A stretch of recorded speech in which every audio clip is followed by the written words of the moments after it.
September 1983, one of the most explosive incidents between the U.S. and the former Soviet Union. This was still the days of the evil empire. It was brutal, and a lot of people died. The hunt for the plane's black boxes brings the Cold War to the brink of nuclear disaster.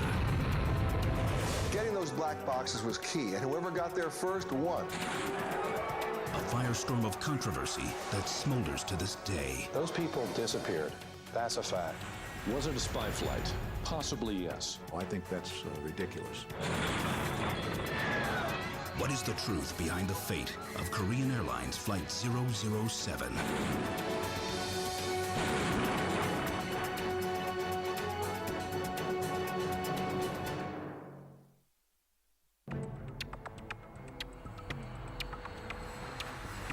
The Boeing 747, the largest, most technically advanced airliner of its era, and the focus of an incident that will shock the world. Hello, I'm Greg Fife.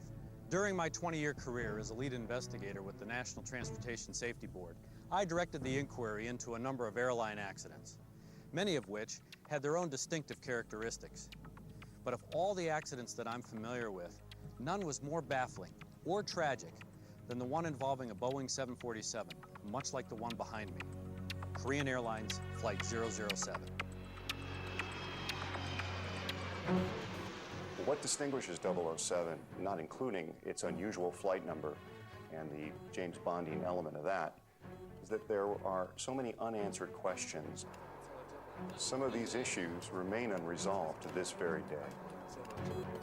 The story begins in a cockpit like this on the night of September 1st, 1983. It's a Boeing 747-200, and at the time, it represents the state-of-the-art in aeronautical technology and engineering. But for a variety of reasons, that technology isn't enough to change the event that will affect all 269 people aboard and trigger an international crisis that will be unique in aviation history. 3:30 a.m., September 1st, 1983. In the cockpit of Korean Airlines Flight 007, pilot Chun Byun-in, his co-pilot, and flight engineer are flying their Boeing 747 towards a 6 a.m. landing in Seoul, Korea. Also on board are 240 passengers, along with 23 KAL flight attendants and backup crew.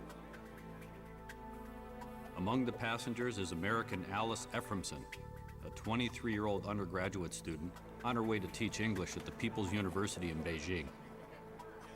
Alice was on the flight because that particular flight was going through Seoul, Korea, on her way to Beijing, where she was going to pick up her job. Another passenger is Richard Bevins, who works for an American department store. Rich was a men's buyer for Holland Steinbeck, which was a northeastern-based retail company, and this would have been his 4th trip to the Orient. Also aboard is Larry McDonald, a United States congressman from Georgia. My father had just become chairman of the John Birch Society prior to the Korean airliner flight. The John Birch Society was an educational organization that was dedicated, they were dedicated anti-communist. They were dedicated to disseminating material warning of the threat of the Soviet domination. Korean Air 07, Anchorage radar. I'm flight level 310, turn left heading 2. Flight 007 had taken off from Anchorage, Alaska, 5.5 hours earlier on the last leg of a routine flight originating in New York. The trans-Pacific route the crew is flying will take their plane within 17 miles of Soviet airspace. Each of them has flown this route many times, and Captain Chun is one of the senior pilots at KAL. To help guide the flight, 007 carries 3 state-of-the-art Litton Industry LTN-72R inertial navigation systems, or INS, one for each crew member. You start by locating a specific spot on the Earth. The airplane knows where that is, and it aligns itself to that position on the Earth. And from that point on, the system has gyros and accelerometers, and a computer that keeps track of any changes and movement that the airplane makes. And you program waypoints along the route of where you want to fly, and these are identified by latitude and longitude. Also aboard the aircraft, installed near the tail section, are 2 black boxes. These are placed here to help them withstand the terrific impact of a crash in case their data is ever needed to help discover the cause of an accident. Most transport category airplanes have both a flight data recorder, the FDR, and a cockpit voice recorder, the CVR. In our particular instance, the flight data recorder was capable of recording at least 25 and up to 50 parameters. The cockpit voice recorder, as its name implies, documents the history of what's taking place in the cockpit. Not only does it record the external communications with air traffic control, but also the conversation between the pilots. In addition, it can also record sounds made by switches, handles, any oral warnings, and possibly explosions. But up till now, there is no hint that any of this information will ever be needed. Then, at 3:26 a.m.,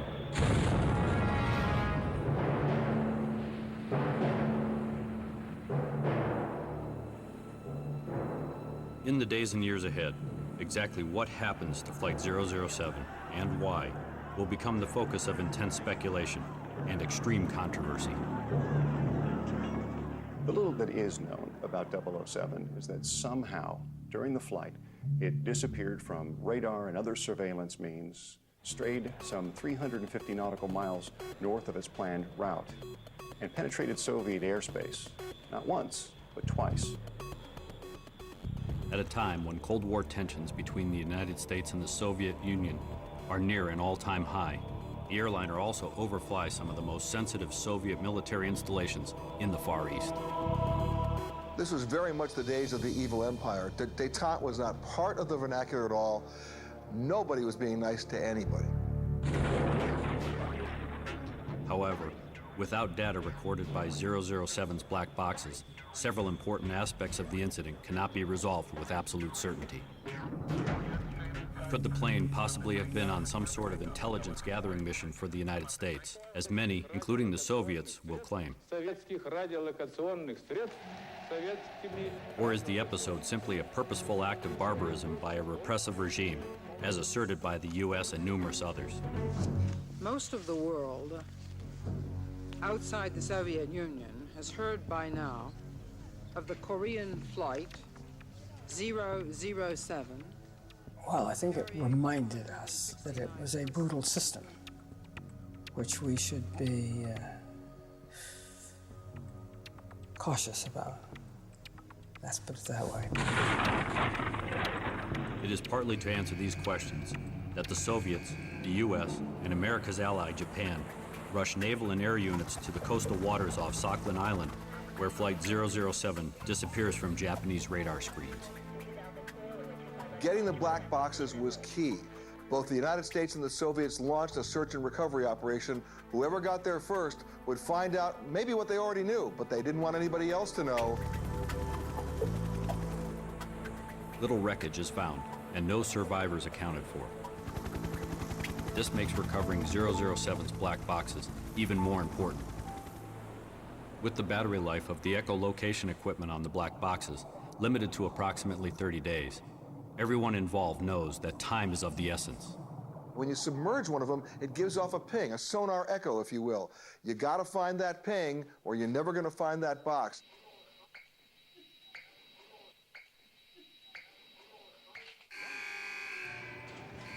Later, several high-ranking U.S. officers will claim that if a skirmish had broken out between U.S. and Soviet forces in the search area, it could have rapidly escalated into a nuclear war. The U.S. effort to retrieve 007's black boxes is ultimately unsuccessful. Exactly what the Soviets find remains shrouded in mystery. We were living at that time in a world of misinformation, disinformation, if you will. So everybody was positioning, everybody was posturing. Caught in the middle of this superpower standoff, are the families of those aboard Flight 007 who only want answers. In the aftermath, it was extremely difficult to gain any type of information. It was very, very frustrating and also very discouraging not to have information. But without Flight 007's black box data, few of the questions surrounding the incident can be conclusively resolved.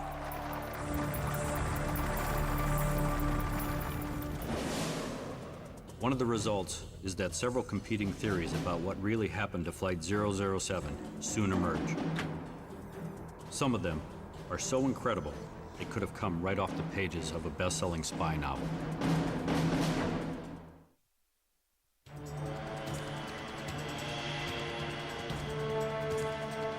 September 2nd, 1983.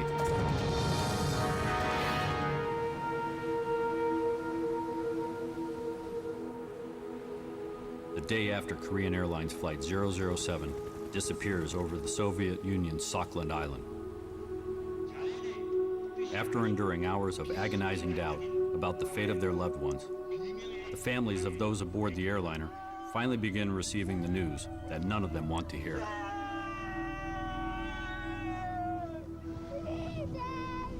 The following day, at 3 p.m. is when I actually received a call from Korean Airlines, officially stating that the plane had crashed. They said that all 269 passengers had been killed. The families are also informed that 007 had actually been shot out of the sky by a Soviet interceptor. My fellow Americans, I'm coming before you tonight about the Korean airline massacre. The attack by the Soviet Union against 269 innocent men, women, and children aboard an unarmed Korean passenger plane. This horrible news is just the beginning of a host of personal challenges that the victims' families will face in the days ahead. It took us 2 years before we had a complete list of all the passengers.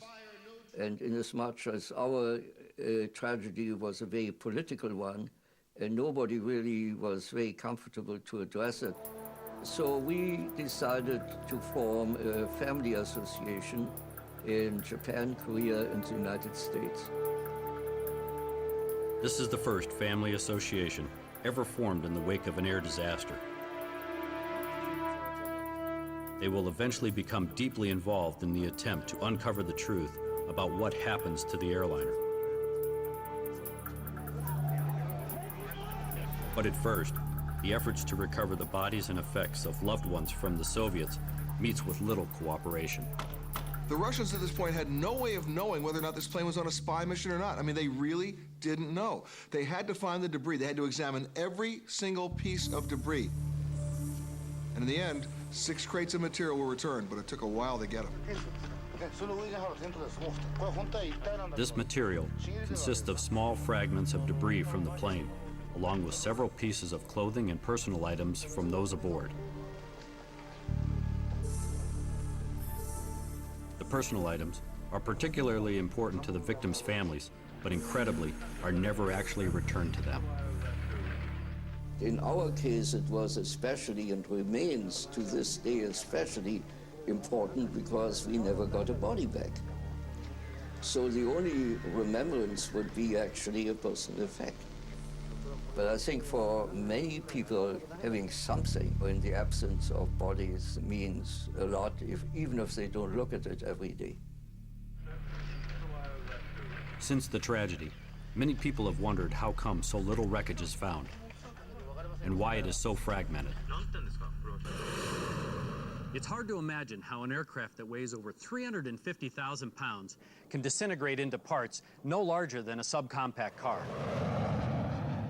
The disintegration of the airplane is in large part a function of horizontal speed, vertical speed, and the angle at which the airplane impacts the water.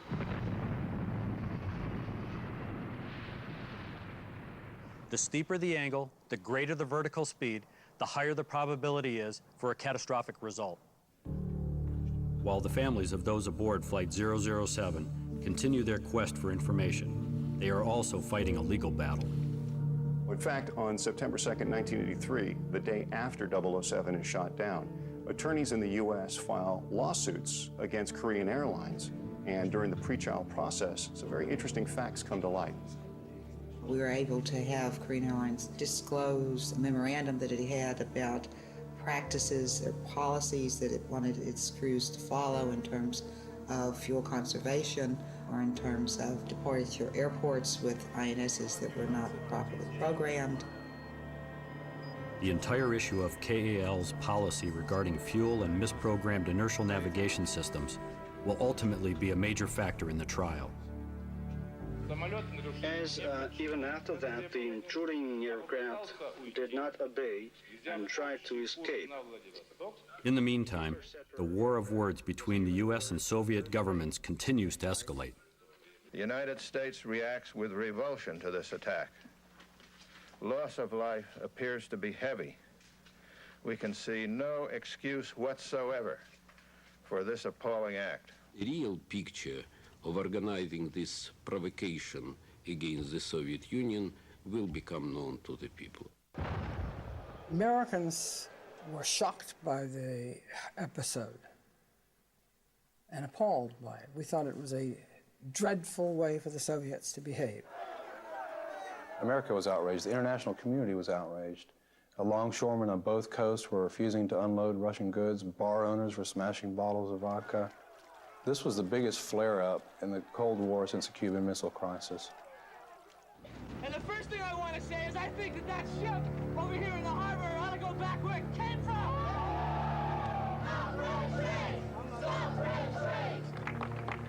Trigg V. McDonald, whose father was a U.S. congressman from Georgia aboard Flight 007, is personally caught up in the spreading public outcry. He begins appearing at anti-Soviet rallies around the country. My very first public speech was in front of the White House. Therefore, I call upon the White House and Congress to take strong action against the Soviet Union, and America should take the following measures immediately. Halt all aid and trade with the Soviet Union and its satellites. There was a large demonstration of protesters holding up placards saying, "Remember Larry McDonald and KAL 007. It was ironic that the foremost anti-communists in Congress happened to be on that flight, and the Soviets had shot it down. August 25th, 1984, almost a year after the destruction of Flight 007, an article appears in The Nation magazine. Written by a Yale graduate student named David Pearson, with the help of former State Department official John Keppel, it presents a provocative theory about Flight 007. Pearson contends that the plane may have deliberately penetrated Soviet airspace to act as a duck. The word stands for deep undercover. It's spelled D-U-C. What a duck is a civilian airliner that's used for purposes of intelligence gathering, but it's generally used as a passive probe. What this means is there are no intelligence assets on board the aircraft itself. Rather, it's sent in to stimulate Soviet air defense activities. What that would mean is that we could determine what radars were turned on, in what sequence, what frequencies they used. No concrete proof supporting Dr. Pearson's assertions on this issue have ever come to light. Even so, his article and later book serve as a catalyst for further investigation and for many of the so-called conspiracy theories that surround the tragedy. Because both governments had such a stranglehold on information, it created a vacuum. And into that vacuum came the conspiracy theorists. And boy, did they have the theories in every conceivable possible direction. Even now, many of these theories are still being debated. But without the plane's black boxes, all the ideas concerning the true cause of the disaster are suspect, because they are all based on speculation about what really happens aboard the aircraft.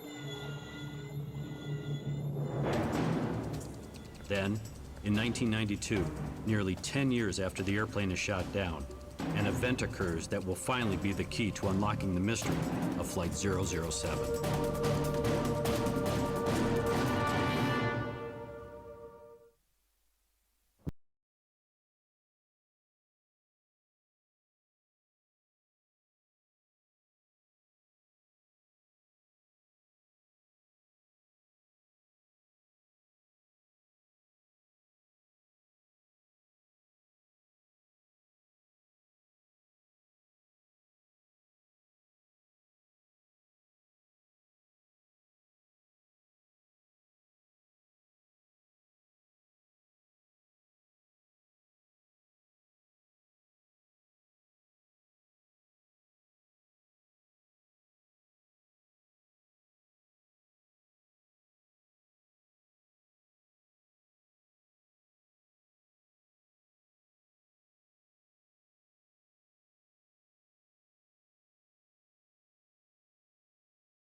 have questioned the authenticity of the data on the flight data recorder and the cockpit voice recorder. But the ICAO, the International Civil Aviation Organization, which is an organ of the United Nations, went to great lengths to authenticate that data. This is radio traffic, so it's going to show up on all 3 channels. Ron Schleid serves with the National Transportation Safety Board for 28 years and leads the U.S. team supporting the International Civil Aviation Organization, or ICAO, during its inquiry into the tragedy. There's a sophisticated way of looking at these tapes. They look at the magnetism on the tape, the magnetic waves, and compare them to other things on the tape, sort of like a fingerprint. And precise timing and the examination of these magnetic waves as the actual recording, the entire team came to a conclusion that that was actually the tape. It had not been altered in any way. According to the ICAO report, the chain of events starts in the cockpit of Flight 007. After the flight crew finishes programming the airplane's inertial navigation system, they may make a small but crucial error. They may forget to move this autopilot switch into the mode that gives the INS control over the aircraft. In 1983, there were several different ways you could navigate a commercial airliner.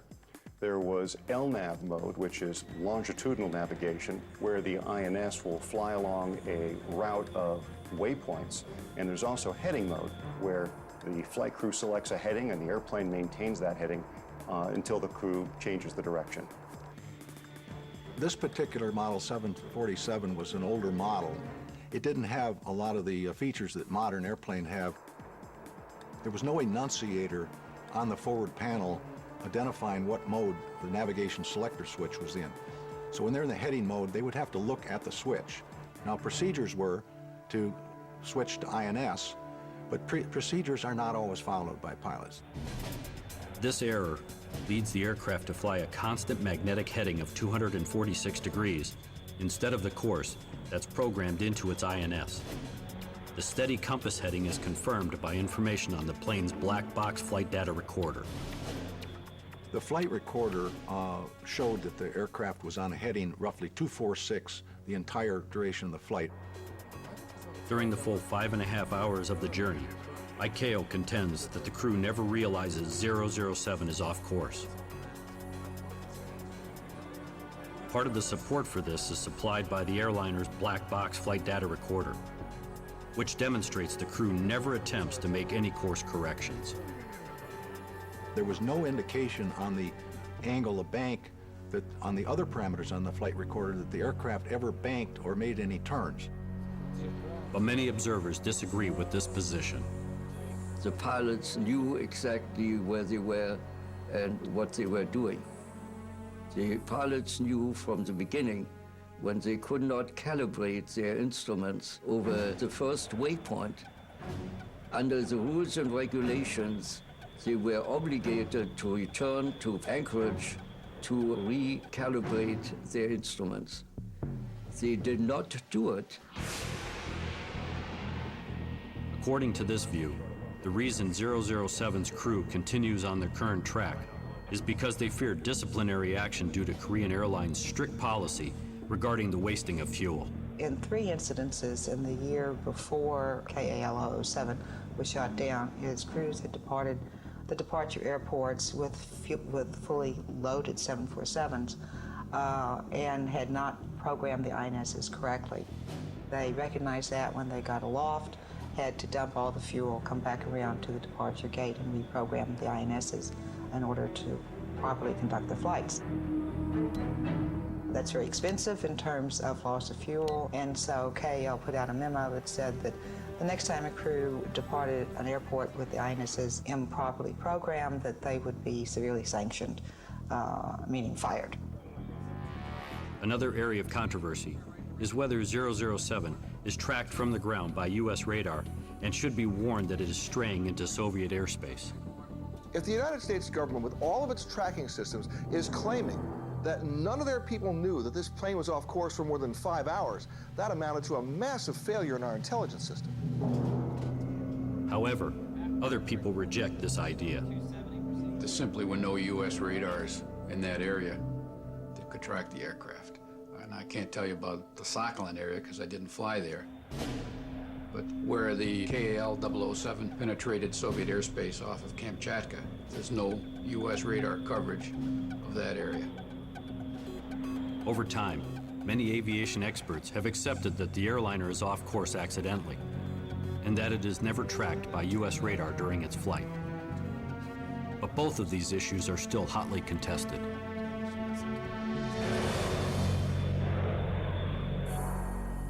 "12:30 a.m., September 1st, 1983. Aboard Flight 007, most of the passengers doze or sleep. In the cockpit, the crew continues to report passing all of their navigational waypoints normally. According to the ICAO report, this is possible because of a quirk in the INS system. One of the peculiarities of the INS systems installed in airliners in 1983 was that you could fly perpendicular to a waypoint and have it indicate that you've passed it when you've not actually flown right over the top. During its journey, 007 comes within 75 miles of a super sophisticated U.S. RC-135 Cobra Ball spy plane. Exactly what or what doesn't happen when these two aircraft cross paths will become one of the most controversial aspects of the entire 007 tragedy.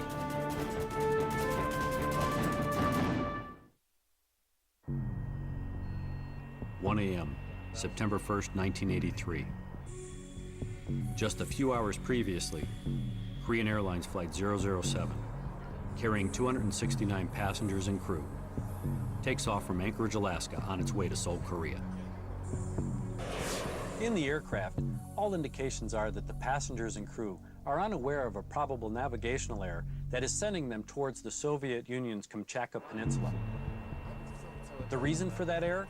According to the ICAO report on this tragedy, it's probably because this switch that controls the airplane's autopilot is less than 1/2 inch from its proper setting.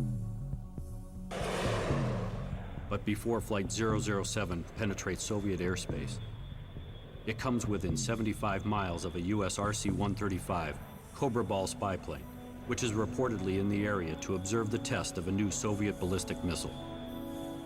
Cobra Ball aircraft is a derivative of the C-135 aircraft fleet. It's slightly smaller than a Boeing 707. It has 4 engines and swept wings, which is its basic similarity to a Boeing 747, which is considerably larger and has an enlarged fuselage. Many observers believe that the Cobra Ball must have tracked and should have warned Flight 007. My understanding has always been that the Cobra Ball, as with all RC-135s, has the capability of detecting other aircraft in its vicinity. Ex-Air Force officer William Grimes, who was a Cobra Ball crew commander, disagrees. The aircraft that was in that area at that time was the Cobra Ball, and the Cobra Ball is designed for a very specific application to cover the reentry phase of Soviet ICBM tests. In addition to the cameras and optical sensors it carries to accomplish its primary mission, the Cobra Ball is equipped with radar. But it's not the kind best suited to locate other aircraft flying in the area. The only radar that they have aboard the aircraft is the APN-59 navigational radar. And at that point in the mission, the crew would have been concerned about their proximity to the Soviet landmass and would have had the radar in the land-water contrast mode so that they could get precise indications of where they were. And in that mode, you're totally incapable of picking up a radar return from something else like an aircraft in the vicinity. Once again, no conclusive proof has ever surfaced that the Cobra Ball in the air that night of September 1st, 1983 is ever aware of Flight 007. At around 1:30 a.m., Flight 007 crosses into Soviet airspace near the Kamchatka Peninsula. Because of the airliner's recent proximity to the RC-135 Cobra Ball, the Soviets will eventually assume that the plane is also an RC-135. I believe that the Soviet operators at that time believed it was either a false return or a radar malfunction. And I believe they were rather slow in reacting, because the idea of somebody penetrating their airspace is just something that's inconceivable to them. Partly due to their late start, Soviet fighters failed to catch the mysterious intruder, and it escapes back into international airspace. 3 a.m., September 1st, 1983. Flight 007 again approaches Soviet airspace, now flying towards Sakhalin Island. This time, a Soviet fighter catches the airliner. Major Gennady Osipovich, the pilot of the Soviet Su-15 Interceptor, closes in to a distance of several kilometers behind and below Flight 007. When the Soviet pilot first saw the airplane ahead of him, he saw a silhouette there of an airplane that had 4 engines. It was quite a ways away, and it wasn't very large. It had some poor visibility as far as night is concerned, had a beacon on it. But it would very easily for a pilot to assume, if he was thinking it was going to be a 135, that it was a Boeing 135, because from that view, the silhouette would look quite similar.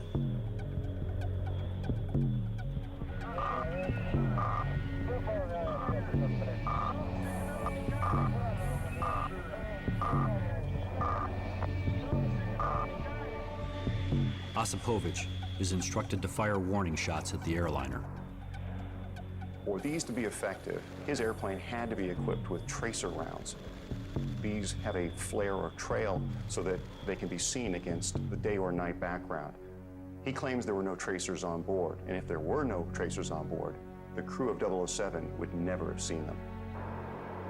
Neither Osipovich nor the Soviets on the ground ever make any attempt to contact 007 by radio.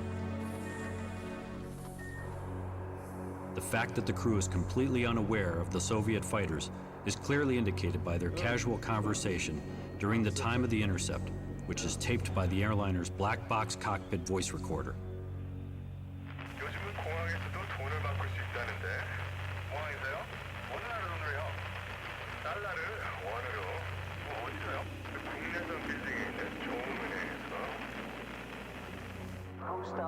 Meanwhile, on the ground, official transcripts supplied to ICAO by the Russian government reveal a growing level of anxiety and confusion. Генерал дал приказ. Если граница нарушена, цель должна быть уничтожена. Это не может быть пассажирский самолет. Принять все меры для опознания. Это... Меры предприняты. Но пилот ничего не видит. Слишком темно. Даже сейчас еще темно. The Soviet air defense officer is referring to 007 flying without lights. But intercepted Russian radio transmissions reveal Major Osipovich had earlier reported exactly the opposite, at least 3 times.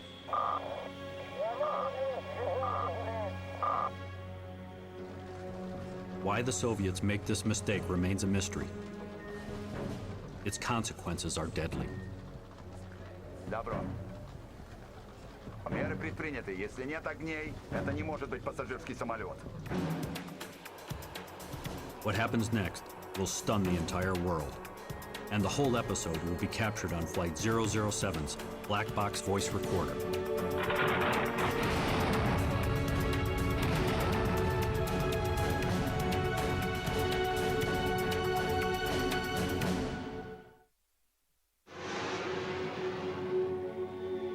At 3:24 a.m., September 1st, 1983. The 269 people aboard Korean Airlines Flight 007 are completely unaware that a Soviet fighter is closing in on their airliner. With 007 just seconds away from reaching international airspace, a Russian ground control officer radios the fighter pilot, Major Gennady Osipovich, with a final order. Somebody on the Russian side was worried about job security. The thought of having to save face and explaining why an RC-135 was playing in their backyard for that many hours? Nobody was going to let that happen on their watch.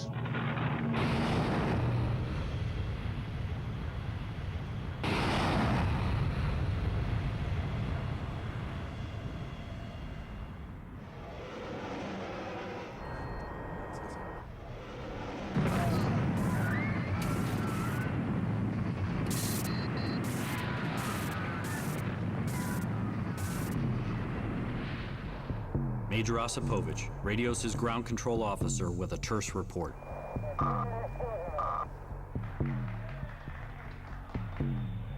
But Flight 007's black box data proves that the plane is not destroyed, at least not immediately. This much we do know. The Soviet pilot fired 2 missiles. The first one probably missed, but the second one hit the tail of the plane, and that knocked out the hydraulics. That meant they were losing essential flight control.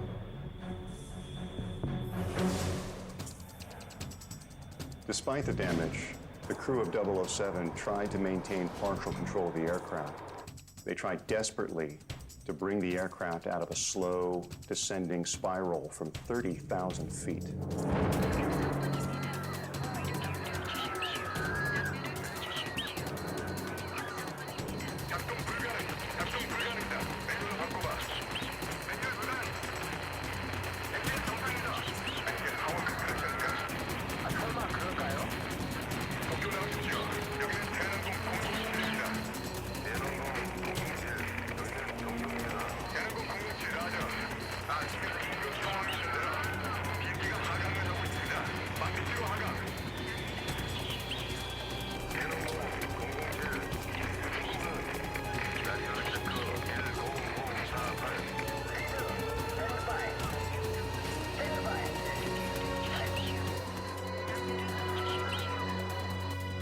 Then, 104 seconds after the Soviet attack, Flight 007's 2 black boxes abruptly and simultaneously ceased recording. This is probably because their electrical supply wiring is broken by the stress of the aircraft maneuvering violently. Based on the readouts of Japanese radar information, 007 continued its horrific descent for another 9 minutes after its black boxes failed.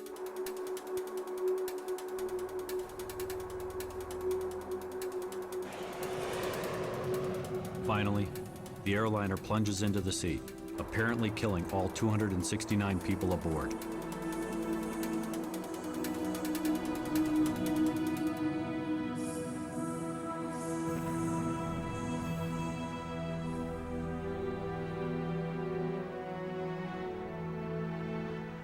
August 2nd, 1989.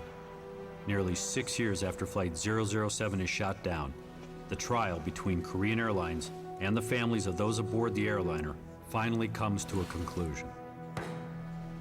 The jury found that the conduct of the crew met the measure of willful misconduct, because if they deliberately were off course, then that was really suicidal and homicidal.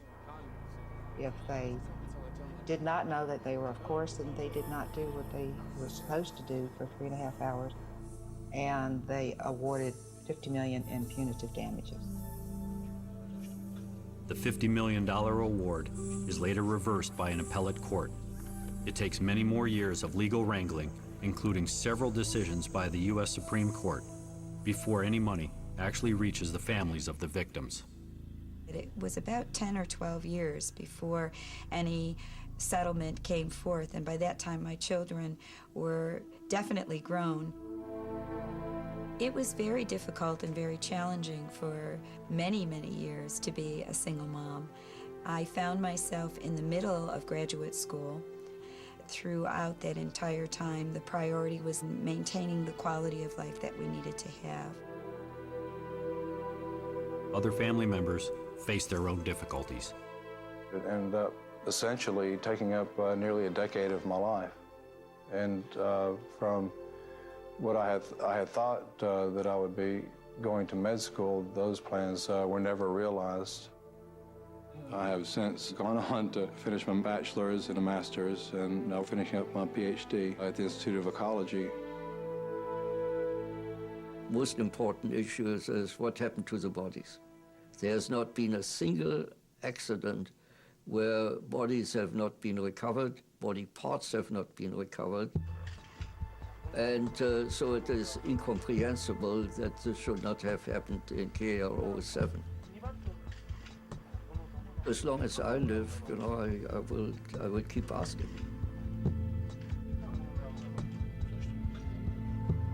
On May 28, 1993, almost 10 years after the tragedy. The long wait for answers to numerous questions ends when the International Civil Aviation Organization publishes its report on Flight 007. Among the conclusions, it states the following. The proximity of a U.S. RC-135 intelligence aircraft and KAL-007 northeast of Kamchatka Peninsula resulted in confusion. The USSR Air Defense Command assumed that KAL-007 was an RC-135 before they ordered its destruction. The first speaker is the representative of the United States to whom For many, the ICAO report, which is based on the recovery of 007's black boxes, lays to rest most of the uncertainty surrounding the incident. It is this principle of force. But not everyone agrees. Now, I am not interested in accusing the Russians of deliberately lying about what they told the Americans and didn't tell the Americans. I believe to this day that the Russians knew that it was a civilian airliner. Another issue that still raises concerns is the heavy reliance on technology in modern airliners. Technology is so good and so reliable that it's very easy to become complacent. The role of the pilot has been shifting over to one, particularly of our modern airplanes, of being more of an auditor, being sure that the system is doing exactly what it's supposed to do. We had a situation where an airplane had adequate equipment aboard it to be able to fly safely and accurately the route it was programmed. The fact that the program was not adequately checked resulted in an accident that should never have happened. Nevertheless, the 007 disaster helps bring about several important advances in international aviation. This incident led to the opening of a dialogue, first between the Soviets and the U.S., and then a lot of other countries as well. And the irony of all this is that the very same route that KAL-007 flew on that fateful night is now used as the primary fuel-saving route across the North Pacific on just about every airline. This route is called the Kamchatka Highway. Since the tragedy of Flight 007, air safety has significantly improved. In fact, with the statistical probabilities now down to 1 fatal accident per 5 million flights, the car trip to the airport is more hazardous than flying around the world. Today, most commercial aircraft are guided by advanced global positioning satellite systems, which enables the pilot to pinpoint their location within a few yards anywhere on Earth. Safety advances like this virtually ensure that a tragedy like Flight 007 will never happen again.